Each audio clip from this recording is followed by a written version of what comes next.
two Harrys more alike than you think, or not? Probably not.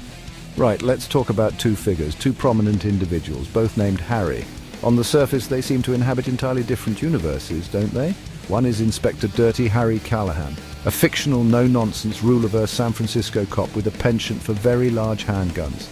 The other is Prince Harry, the Duke of Sussex, a very real, once very senior royal, now a resident of sunny California, navigating life post-palace. It seems absurd to compare them. Utterly, magnificently absurd. But hear me out. Are they really so different? We're going to delve into this. Because frankly, someone needs to. And tonight, that someone is us. You're welcome. Let's first consider Dirty Harry. Portrayed by the inimitable Clint Eastwood, he was the epitome of the gritty, disillusioned lawman.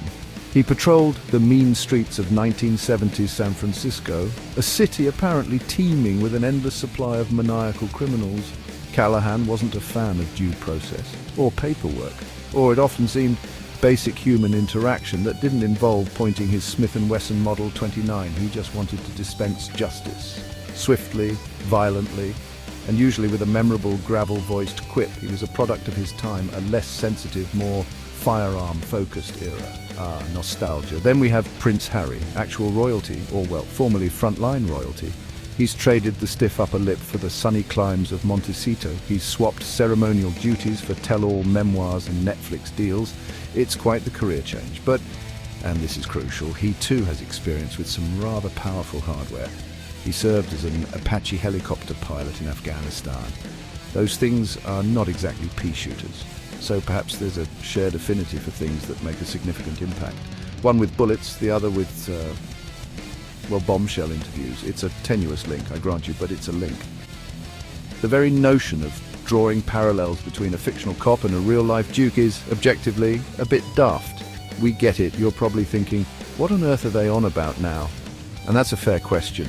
But humour, like truth, can be found in the most unexpected of places. Sometimes the more you squint at two disparate things, the more the fuzzy outlines of similarity begin to emerge. Or perhaps we've just been staring at photos of Clint Eastwood's magnificent squint for far too long. Either way, there's a comedic essay to be written here. So let's proceed with this entirely serious investigation. Let's kick off with the most glaringly obvious point of commonality, shall we? It's right there, staring us in the face. Their names, Harry, both of them, Inspector Harry Callahan and Prince Henry Charles Albert David, universally known as Harry. Is this a profound cosmic connection? Almost certainly not. It's a popular name. But for the purposes of this highly important piece, it's a cornerstone of our argument, a shared nomenclature, if you want to get fancy. And in these trying times, we grasp onto any shared anything we can find, even if it's just a first name. Next up, their public images, Dirty Harry. The moniker says it all, doesn't it? He was dirty because he played dirty. He bent the rules, he broke them. He probably used them as kindling if he was cold. His superiors were constantly exasperated. His methods were, to put it mildly, unorthodox. He was the quintessential maverick, a lone wolf operating outside the comfortable confines of the police department's procedural manual. A loose cannon, certainly. But a cannon that, more often than not, managed to hit its intended, usually villainous target, often with a rather large explosion. And our dear Prince Harry, well, he's certainly carved out his own reputation as something of a royal rebel, hasn't he? From his more boisterous youthful escapades, which the British tabloids chronicled with almost gleeful enthusiasm, to the rather more significant act of, stepping down as a senior working royal. That's not just bending a rule, that's taking the entire royal rulebook and giving it a jolly good rewrite. He's demonstrated a clear willingness to challenge the established order, the firm, as it's sometimes darkly referred to. Sounds like something Dirty Harry would investigate, frankly. So we have two Harrys, both of whom have, in their own unique ways, cultivated an image of being outsiders, rebels with their own distinct causes.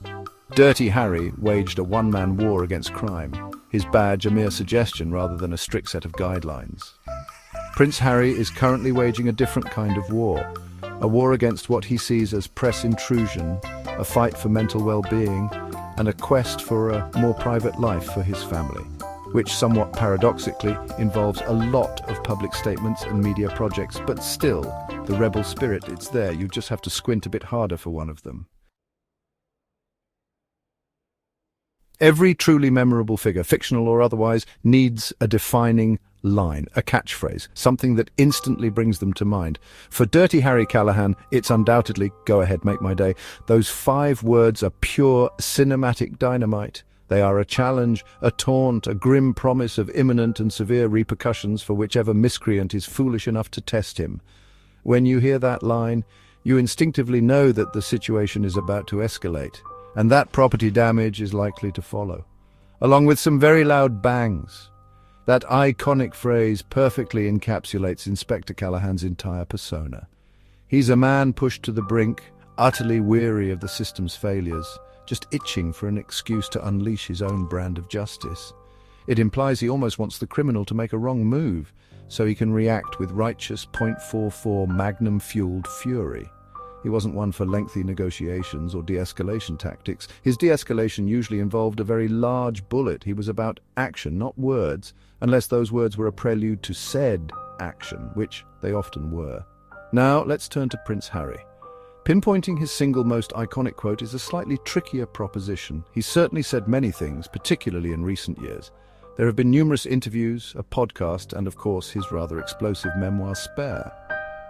Perhaps his defining lines are more about his candid revelations regarding the pressures of royal life, or his admissions of personal struggle, or, if we're aiming for something a tad more specific and widely reported, there was the rather memorable anecdote from Spare concerning a frostbitten Todger. Not quite make my day, is it? But memorable, for different reasons. So we have a fascinating dichotomy in their quotability. One Harry delivers a direct, chilling challenge to the criminal underworld, a line that has echoed through pop culture for decades. The other Harry's most talked-about utterances tend to involve deeply personal, sometimes startlingly intimate details about his life and family. Do I feel lucky? Well, do you? Punk versus, say, a detailed account of a physical altercation with his brother. Both are impactful, both generate headlines, but they evoke, shall we say, slightly different emotional responses from the audience. One inspires fear, the other, perhaps, a surprised gasp. Both of these Harrys, operating in their vastly different arenas, have undeniably created significant cultural ripples. Dirty Harry wasn't just a character in a series of successful films, he fundamentally altered the landscape of action cinema. He ushered in an era of the gritty, morally ambiguous anti-hero cop. Suddenly, every screen policeman needed to be tougher, more cynical, less bound by the rules, and preferably equipped with an impressively large firearm. He didn't just follow trends, he was the trend. He set a new, darker tone for on-screen justice, or perhaps vengeance. The line was often wonderfully blurry. He transcended the screen to become a genuine cultural touchstone. The name Dirty Harry became shorthand for a certain type of uncompromising, take-no-prisoners attitude. His lines are still quoted, parodied, and referenced today, half a century later. That's a testament to his enduring impact.